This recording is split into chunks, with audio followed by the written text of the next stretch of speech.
one and all. This is my recap and review of Soma Spider So What Volume 8. And right off the bat, I do want to clarify that while this volume is mostly focused on Wrath, I will not be discussing anything from Wrath's own point of view in this video. Now, I'm doing this for a few reasons, but the main one is I just freaking love Wrath. He is one of the best written characters in this entire series, and quite frankly, he deserves a video all to himself, covering his journey across volume 8, 9, and maybe 10 as well, see what happens with that. And that video will be out in a couple weeks, but for this video, let's start off at the beginning. It's been 2 years since White evolved into a god with powers over life and death.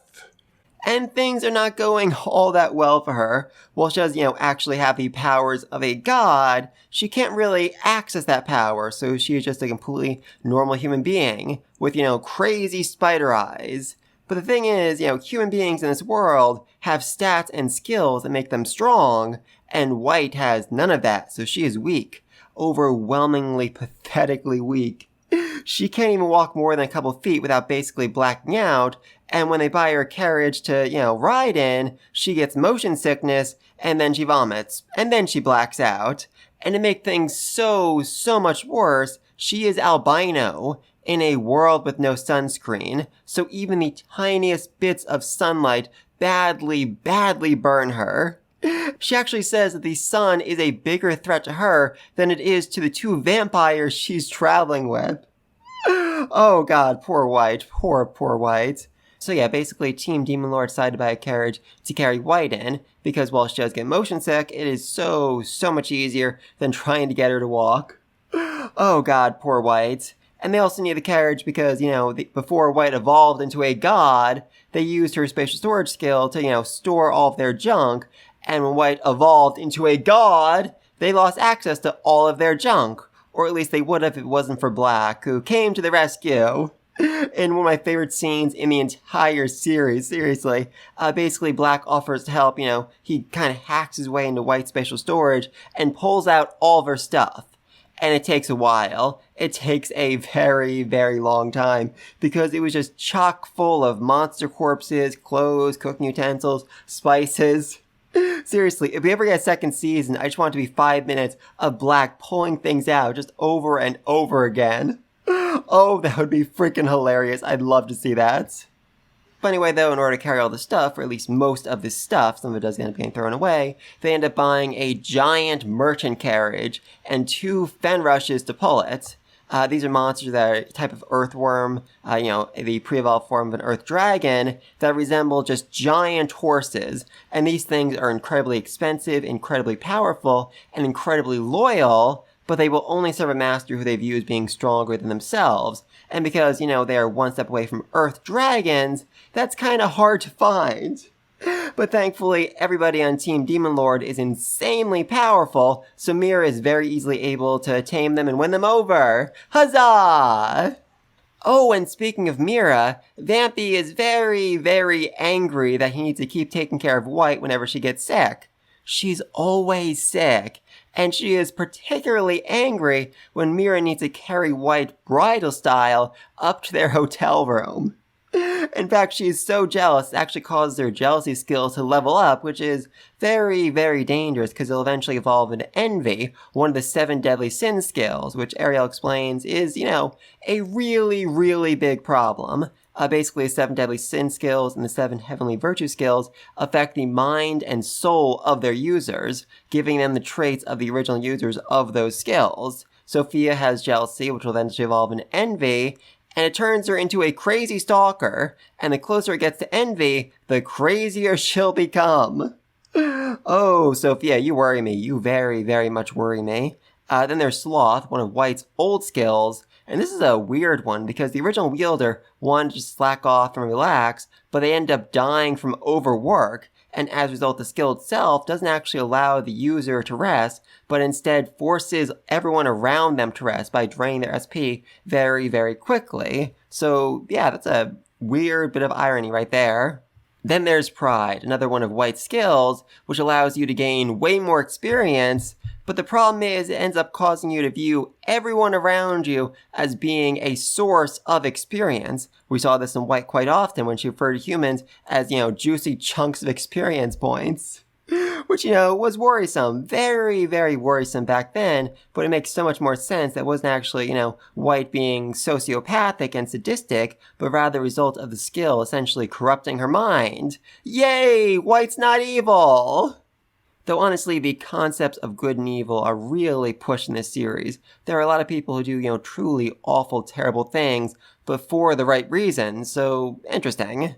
Oh, and then lust is brought up, which is a rather interesting skill, and Ariel has to wonder, hey, Vampy, what exactly would happen if you gain the lust skill? Because, you have the mind of a teenager inside the body of a, I think, 5-year-old at this point. So what would the result of that be? And Vampy assures her very, very clearly that she would not have any, issue if she gained the lust skill, because, her body just doesn't have those feelings quite yet, and that does make a lot of sense. Faye Ruin reincarnates as a dragon, and as a result, she feels absolutely no attraction to Shun, because, they are literally different species. Though I think that did change when she got a human body, so curious. But anyway, though, then finally there is the Wrath skill, which is, very, very relevant to this volume. And what it does is basically multiply all of its user stats by a factor of 10. Holy mother of God above, that is a broken skill. That is a stupidly, insanely broken skill. I mean, seriously, if White had that skill when she had to fight Ariel, she probably would have won. That is how massively, insanely powerful this skill actually is. But of course, it has some very, very serious side effects.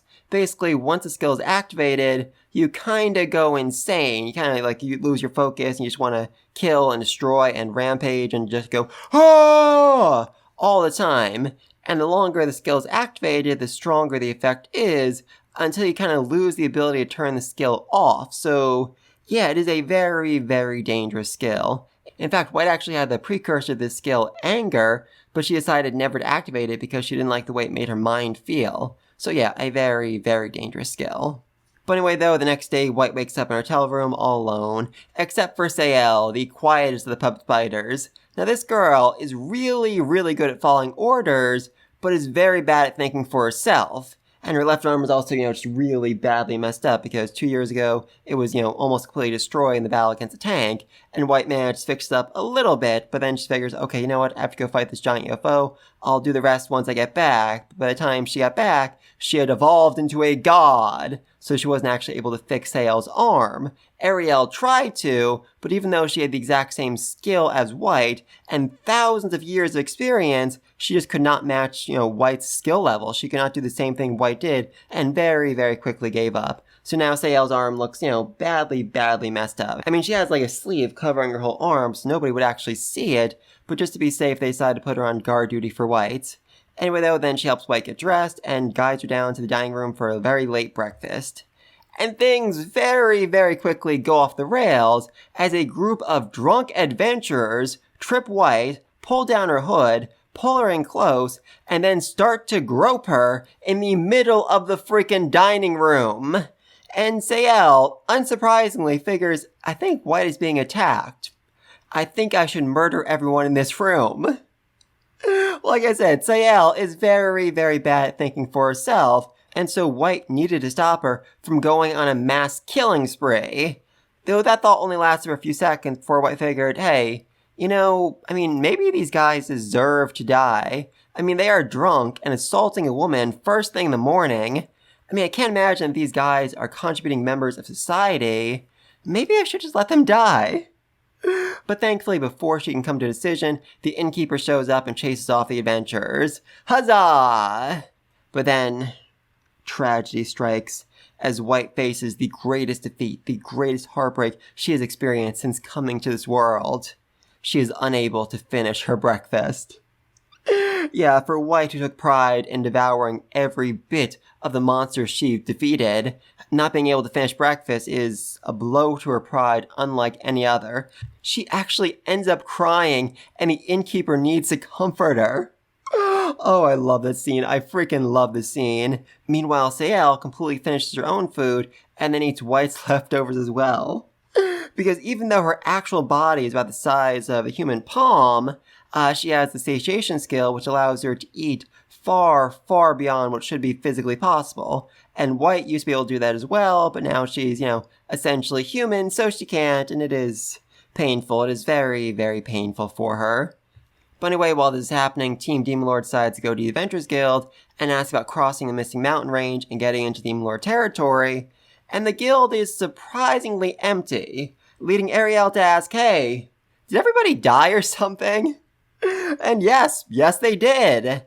It all started a few weeks ago when Rikoso's party encountered an ogre in the mountains. Now, ogres are fairly powerful, but it's not the kind of thing, party adventurers would have had any trouble taking care of, except this ogre was very, very special. This ogre was Wrath, and the entire party was completely and utterly wiped out, except for Rikoso, who managed to run away and tell the Adventurers Guild what he saw, and his story was, fairly terrifying, as this ogre king, was able to instantly heal itself, could suddenly become many, many times stronger, though only for a brief period of time, and was in possession of 2 magic swords, one of fire and one of lightning. And this last detail was probably most important, as magic swords are incredibly rare, even among A-rank adventurers, and the swords were offered up as a prize to whoever could slay the beast.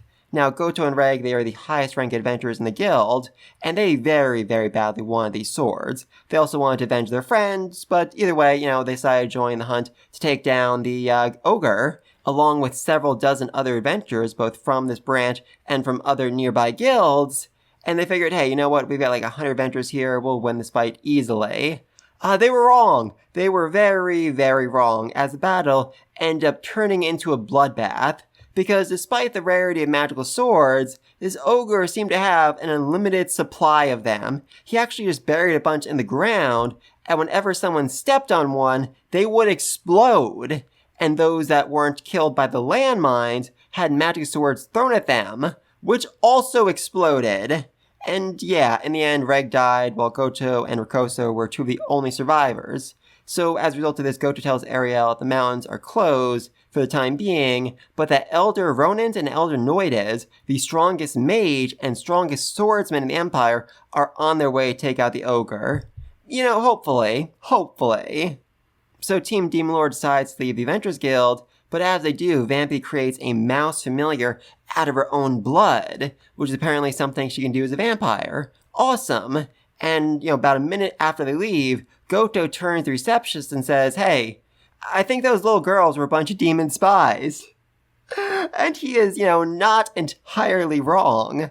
The solution to this problem is to tell the church, which Vampy finds actually hilarious because the church is aware of their presence. The church knows exactly where they are because the church has a massive information network. And I absolutely love this detail. Every branch of the church has a member with a far talk skill, and they all talk to one another. They share information, and that gives the church an incredible amount of power. In a world where nobody knows what's happening in the next town over, the church knows what's happening in every city and town across the globe. Oh, that's an awesome skill. That is an awesome, awesome skill. And this just goes to show how incredibly powerful the Pontiff is. While he doesn't have a lot of battle-related skills, he is absolutely winning in terms of information warfare. Good for him. And as Vampy is lost in thought thinking about all of this, she fails to notice the little girl approaching her until she grabs onto her, and then she looks and says, hey, wait a minute. This girl just grabbed me. This girl has pointed ears. This girl is an elf. Hey, I hate elves! And she tries very, very hard to murder her with ice magic. Thankfully, she fails because the elf teleports away. And I'm saying thankfully because this little girl was in fact Miss Oka, her teacher! Yay! And perhaps more importantly, she did manage to teleport away while holding on to Vampy, or that would have been, much, much worse. And this whole thing ended up being a rare miscalculation on Pomus's part, because, he didn't actually care whether Oka lived or died. In fact, thought it'd be funny if he could trick Vampy into killing her own teacher, but he failed to take into account how much Vampy just truly, truly hated the elves, and how quickly she would attack. And he figured, okay, I do want Vampy to kill her, but it wouldn't be as much fun if she doesn't actually know she's killing her teacher. I mean, I could say afterwards, haha, you just killed your own beloved teacher, but that doesn't have the same sting as her knowingly killing her. What to do? And yeah, if you had any doubt, Potamus is awful. Potamus is absolutely awful. I know we said earlier the series kind of, plays a lot with the concepts of good and evil, but unless there's some massively insane twist, Potamus is just, overwhelmingly evil and awful and terrible, and he should definitely die. But anyway, though, then Team Demon Lord decides, okay, you know what? Let's just stay inside and keep a low profile until Elder Ronan kills the ogre. Okay? Okay.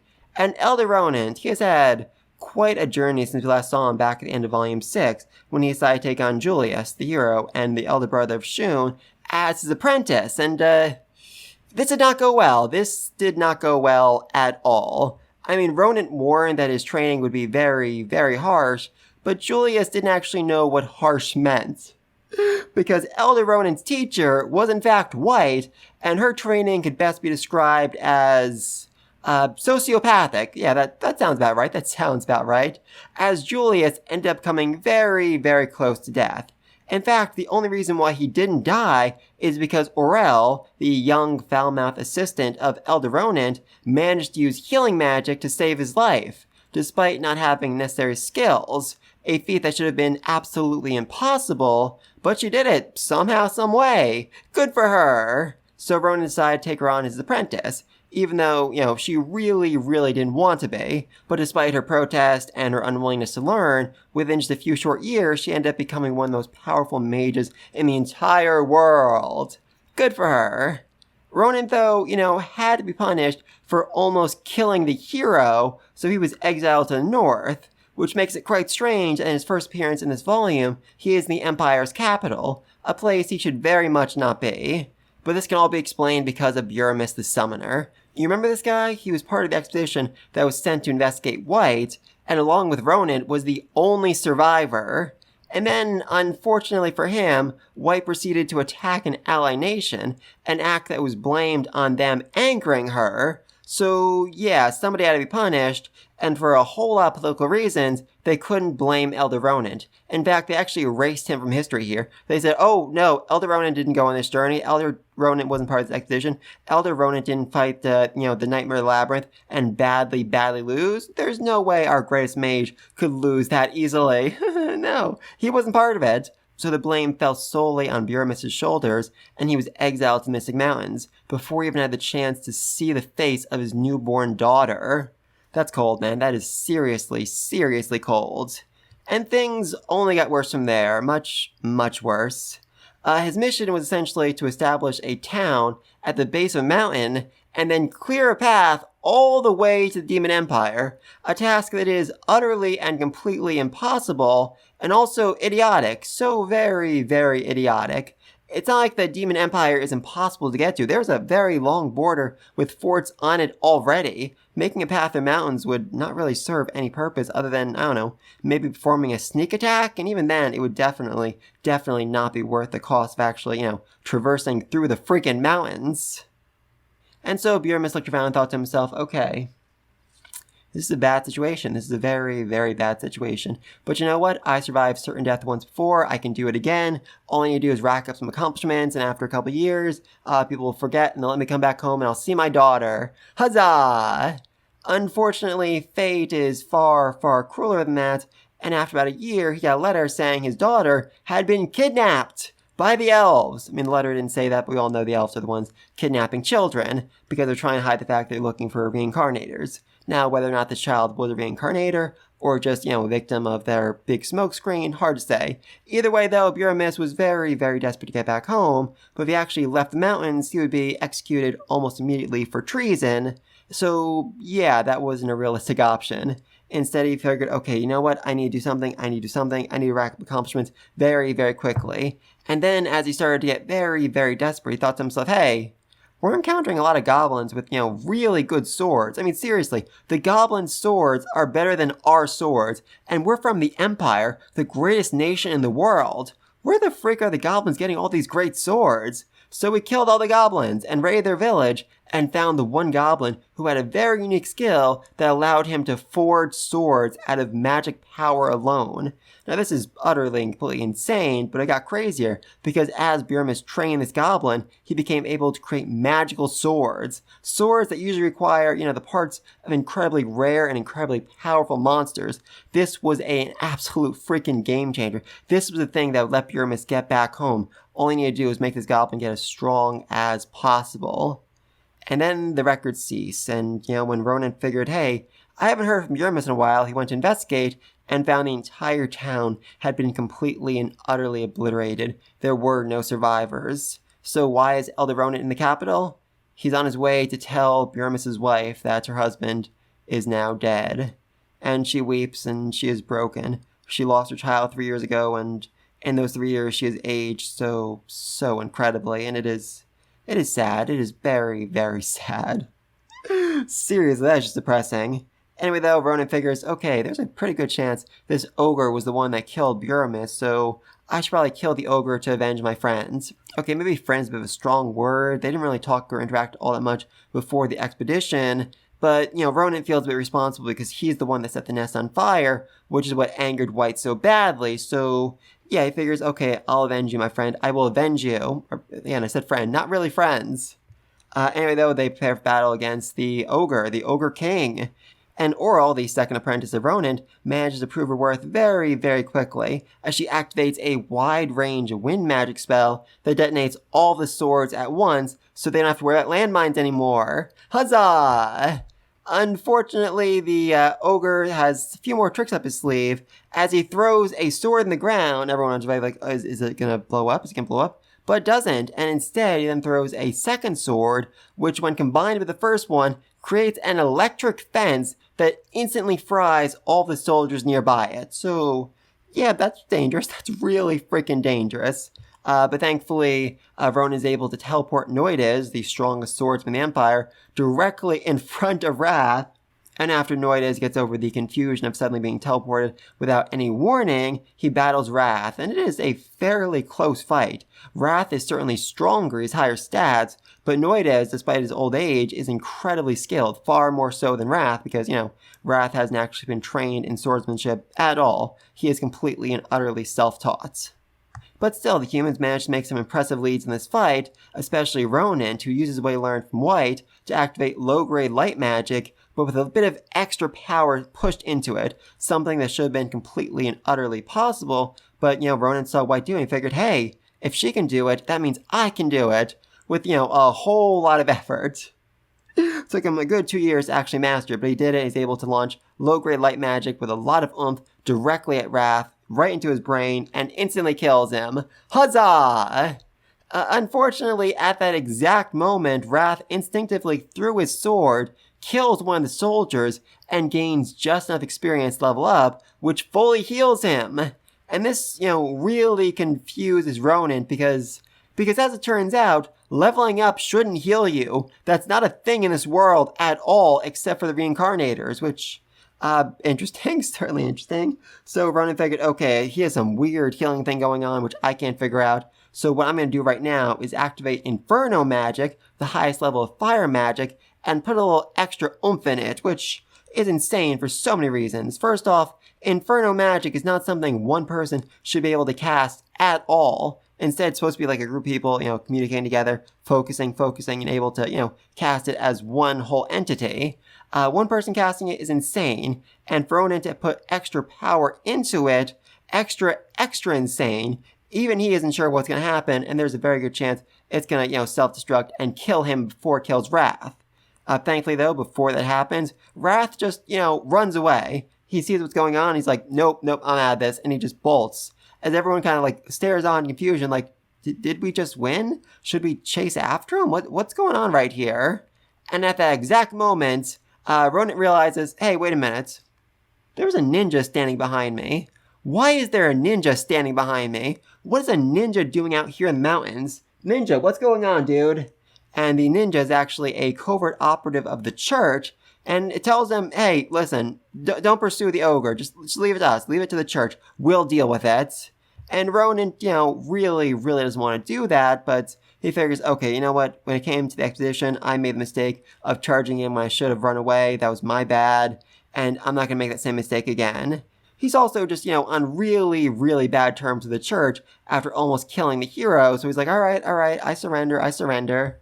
But then before the ninja leaves, it says in a different tone, one almost pleading, also, there is a group of people in this town. Do not mess with those people, or things will go very, very badly. And again, Rowan's like, okay, oh, the church, because I almost killed the hero. I will not mess with the people in the town. And that would be, Team Demon Lord, because, yeah, the Pontiff knows if Elder Ronan tried to fight Ariel, I mean, he'd lose. He would absolutely lose, but it would be a very, very grim fight.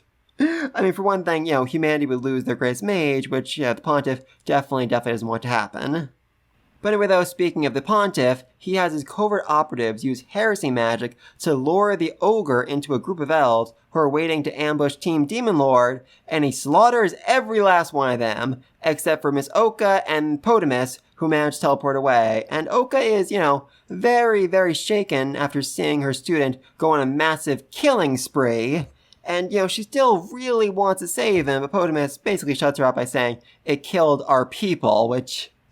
Oh, that's brutal. Though his plan was basically to ambush the Demon Lord and then trick the Demon Lord's people into murdering their own teacher. So, yeah, Potamus is, always brutal. Always completely and utterly brutal. And so is, the Pontiff, because his plan wasn't actually for Wrath to kill all the elves. His plan was for the elves to kill Wrath, but he failed to realize that Wrath had the Wrath skill. He thought he just had, the regular anger skill. And when he figured this out, he's like, all right, that's it. Just let him wander in the mountains, have the ice dragons kill him. Though the Pontiff does apologize to one of his covert operatives for forcing him to kill his son's friend. And I think we can all figure out who his son is. I mean, the covert operatives are literally freaking ninjas. And there is a reincarnator who's literally a freaking ninja. So, yeah, the ninja's actually working for the Pontiff, not the Demon Lord. Huzzah! Now we know. But anyway, though, as for Elder Ronan, he went back to town, told the guildmaster what happened, and said if the ogre ever shows up again, it is the church's fault, not mine. Though before he leaves, he also ends up giving one of the ogre's magic swords to Goto, the last A-ranked adventurer in town. And this ends up being a very cruel move, but also a very kind move. I'm not really sure, because Goto's plan after all this suffering, was to do the bare minimum possible until he could retire, until the guild's up and running again, and then he just, go live a happy life somewhere else. But because he was given this magic sword, he feels like he needs to earn it. He feels like he needs to actually, put in the effort to be worthy of it, so he needs to keep fighting. He can't stop quite yet. He needs to give it his all. So, like I said, a very kind and a very cruel decision. It gives Goto something to push towards, but it also, keeps him from just being able to collapse and retire and be done with it all. So, up to you. What do you think? Cruel or kind? But anyway, though, now the Mystic Mountain is open again, and Team Demon Lord can depart. Huzzah! And they come across the abandoned village, and Ariel is able to smell fresh elf blood in the air. And she figures, okay, the elves are waiting to ambush us, but I guess the ogre ambushed them? And this, for some reason that I really can't wrap my head around, leads White to start fantasizing about ogre elf boys love fan fiction. I kid you not, White has some very, very interesting tastes. Oh, I love that girl. I freaking love that girl. Anyway, though, then they begin their journey up the mountain, and White is given a very, very important job. She needs to sit still in the carriage and not move at all. I mean, it's really, really freaking cold. She has blankets and stones imbued with fire magic to stay warm, but if she walks outside the carriage, she'll die very, very quickly. And because there's so much snow on the ground, they can't actually pull the carriage, even with 2 literal dragon worms, so instead, Al, the puppet spider, needs to carry the entire carriage on her shoulders. This tiny little girl is carrying the carriage with White in it. And it is snowing really freaking hard, so every now and again she needs to shake the entire carriage to get the snow off of it. And White, just poor White, is, shaken to the point of almost vomiting. Oh, poor girl, poor girl. And it's just gonna get, so much worse for her, because then the monkeys show up, an avalanche of monkeys charging down the hill, running away from something truly, truly terrifying behind them. And, Ariel decides to do something really, really stupid. She attacks the monkeys, which is a dumb idea for two reasons. First off, these are anogratches. Remember them from season 1? I think from volume 1? They're also known as revenge monkeys. If you kill even one of them, the entire species will target you until you are dead. White literally had to kill like several hundred of these things before they finally stopped. Holy mother of God above. So yeah, bad idea. But it was also a bad idea because the attack caused an avalanche. So they now have an avalanche of snow and monkeys hurtling at them, which is bad. Very, very bad. And as White is watching this, she wonders to herself, hey, wait a second. Why am I suddenly outside? Because AL, in her attempt to, jump to avoid the avalanche, didn't really take White into consideration, and so White was thrown out of the carriage and is now in midair, about to face an avalanche of snow and monkeys. Thankfully, Sail catches her because, Ariel orders her to. Good for her. But she does end up breaking White's arm, which, very, very bad. But then Vampy and Mira show up and they try to grab her as well, and, huzzah, they're doing good. Until they are hit by a falling monkey. And as for Ariel, she is still fighting the monkeys. She is fighting the monkeys in the middle of a freaking avalanche. That is how insane these things are. They will not stop. They will not stop until their target is dead or they have been completely wiped out. Insane. Utterly, utterly insane. But anyway, though, then White blacks out and eventually wakes up in an igloo made by Vampy, and she realizes, hey, wait a second. My arm's not broken anymore. And she actually says thank you. She says thanks to Vampy out loud, and Vampy actually blushes. Oh, it's adorable. It is so freaking adorable. And then things get very, very unadorable as Vampy starts eyeing up this monkey she grabbed, a dead monkey, and she thinks to herself, should I eat this thing? No, you shouldn't. Even White tells her not to eat it, which, just screams volumes. White actually ate those monkeys when she was a spider, and her spider taste buds are very, very different from her human taste buds, and even back then, the monkey just tasted absolutely disgusting. So eating this monkey as a human would be awful, completely and utterly awful. And once, she shakes her head and convinces Vampy not to eat it, Mira just kind of sighs like, oh, thank you, God, thank you, White, thank you. I really didn't want to eat that monkey. Oh, it's adorable. So adorable in its own way. And then White suddenly realizes, hey, how long have I been holding my scythe for? Because I'm pretty sure I left this thing back in the carriage.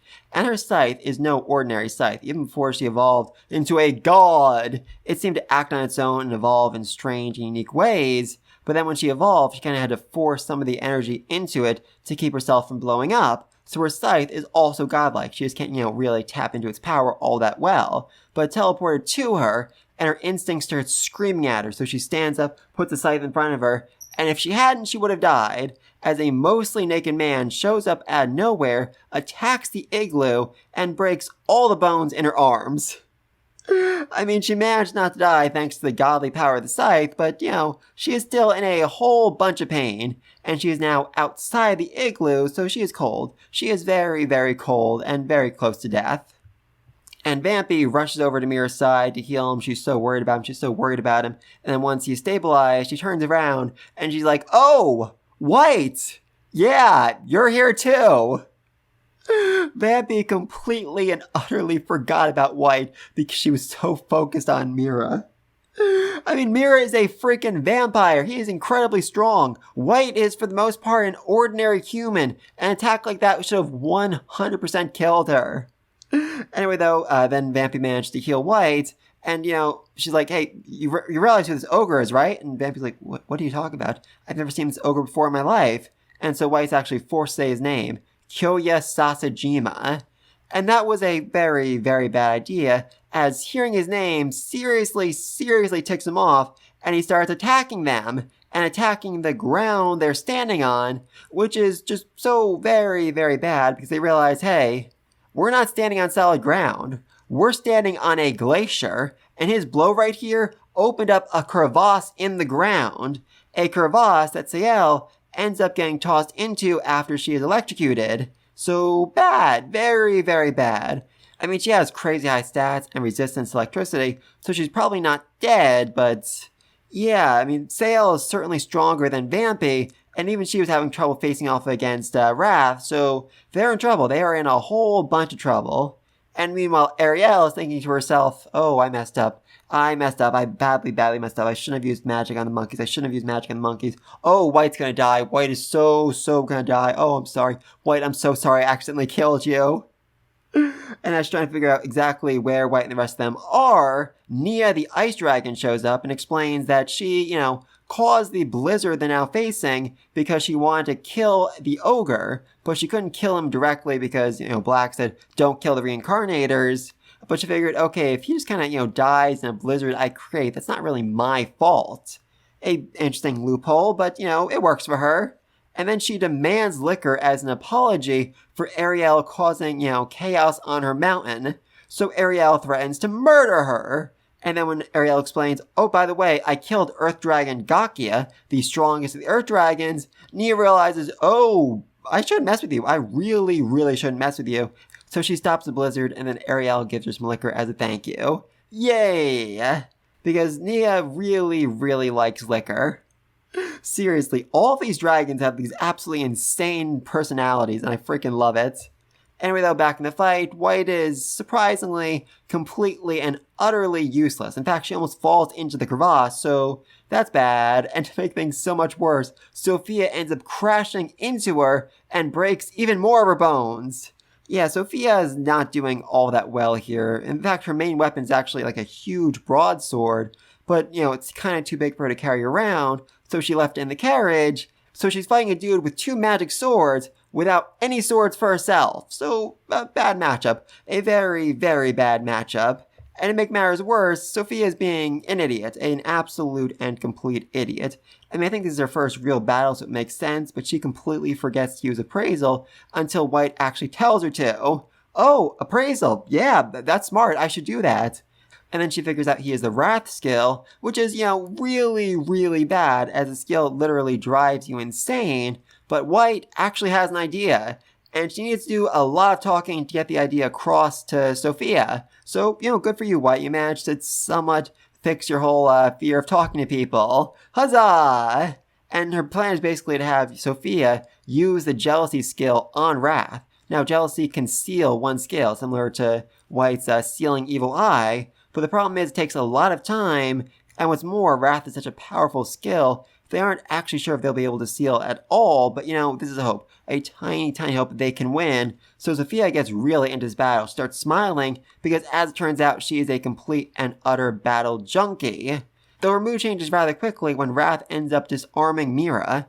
And when I say disarm, I mean he literally cut off the man's arms and just left him rolling on the ground. But this isn't actually enough to stop Mira, as he, basically kind of crawled on the ground over to Wrath and started biting onto his leg. Oh, I love this man. I freaking love this man.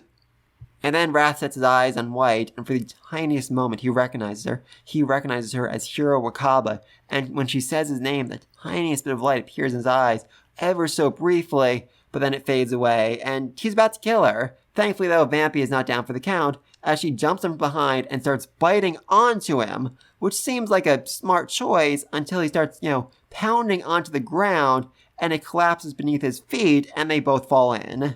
But then, White, she's so desperate to save Vampy, she wishes with all her might for a thread to shoot from her fingertip to catch Vampy, and then, by magic it happens. She's actually able to tap into her god powers, and she saves Vampy! Huzzah! Unfortunately, she's still, very, very weak physically. She was not actually able to pull Vampy up, and instead, Vampy needs to, pull herself up. But, it is a great first step to White evolving into a true god. Anyway, then they also save Mira, who is, very, very apologetic for not being more help in this fight, and, literally getting his arms cut off. Though Vampy's like, oh, Mira, don't you know, you're already enough for me, you've already done enough for me, and they warmly embrace, and it's such a sweet moment. And then, she passes out because Wrath did kind of stab her, and White's kind of, dead at this point. I mean, she's not actually able to do anything more. She's done her, magic trick. She made thread, that's it, she's out of it. And, Mira still has no arm, so it seems like they're all gonna die, until Sael pops up to make a nice snatch cut all of them. Huzzah! Sophia ends up waking up in Ariel's tent a few hours later. White and Mira are asleep, and, Ariel asks, please, Sophia, tell me, Was that actually your classmate? And Sophia's response, interesting. I don't know. I didn't actually pay much attention to my classmates. I don't actually remember any of their names or faces, so, I mean, if White said he was my classmate, probably was, but, I mean, I don't know, I just didn't recognize him. Oh, that's sad. That is seriously, seriously sad. Though when asked what they should do about him, Sophia says, you should kill him. In fact, you should cut off his arms and kick him and then kill him. She is, very, very angry that he hurt Mira and forced Mira to apologize for being unable to protect her. Oh, I love this girl. Though after seeing this, Ariel thinks to herself, okay, you know what? Maybe we didn't raise you right. And I absolutely love this line because it really raises the question of nature versus nurture. Who is the real Sophia? Back in Japan, would she have said, yes, let's kill him, let's torture him, let's cut off his arms and beat him to death? Or is that a result of how she was raised here in this new world? I'm not sure, but I love the question is being raised. But anyway, though, she also confirms that Wrath is still very much alive because she is still at level 1. If he had died, then she would have gotten a whole bunch of skill points and probably leveled up many, many times. Yeah, it turns out White forced her to stay at level 1 until she maxed out all her enhancement skills first. Skills like, White Skanda, which is, so useful to have. I mean, that skill saved White's life so many times. And basically how skills like Skanda work is it gives you a huge boost to your speed stat, but what's more, every time you level up, you gain a point in speed equal to the skill level of Skanda times 10. So yeah, that really, really made a huge difference for White. It allowed her to just whiz past enemies and use her speed to save her life over and over again. So yeah, it makes a lot of sense why White would want Vampy to max out her enhancement skills before she started actually leveling up. And then Vampy and Ariel have a very honest conversation about White because Sophia reveals that, she was so happy, she was ecstatic when White lost all of her skills and powers and abilities and was rendered useless, and partly because, she was just so sick of White being just ridiculously, overwhelmingly broken, but also because she figured, okay, this is it. This is my chance to pay back White for all the time she saved me, for all the training she put me through, for how much she's done for me. This is my chance to actually be there for her. And, that was, great in theory and all, but she really wasn't there for her all that much. She didn't help her when she was sick, she didn't comfort her, she didn't really do anything. I mean, seriously, most of the interactions between Vampy and White this volume was just Vampy being jealous of all the attention Mira was giving White. So, yeah, her plan to repay the debt didn't really work out all that well. And she realized, White, she's strong in body and mind. And I want to become stronger. I want to become a better person. I want to improve my own inner strength. And, it is a lofty goal, but it is a good ambition for Sophia to chase after. So good for her. Hopefully she'll become a better person, eventually down the road. I mean, we have seen her in the future back in the first 5 volumes, and she still seems fairly sadistic, so maybe that's still like a work in progress. We'll see what happens, though. But please let me know what you think down below. What you think of this volume? If you ever do get a second season of the anime, which scene are you most excited to see animated? And who's your favorite character? Like I said before, I absolutely love Wrath. I'm so excited to do a video solely on him, covering his journey across volume 8, 9, and maybe 10 as well. See what happens with that. As things currently stand, that video will probably come out near the end of November. See what happens with my schedule. But anyway, though, until then, peace!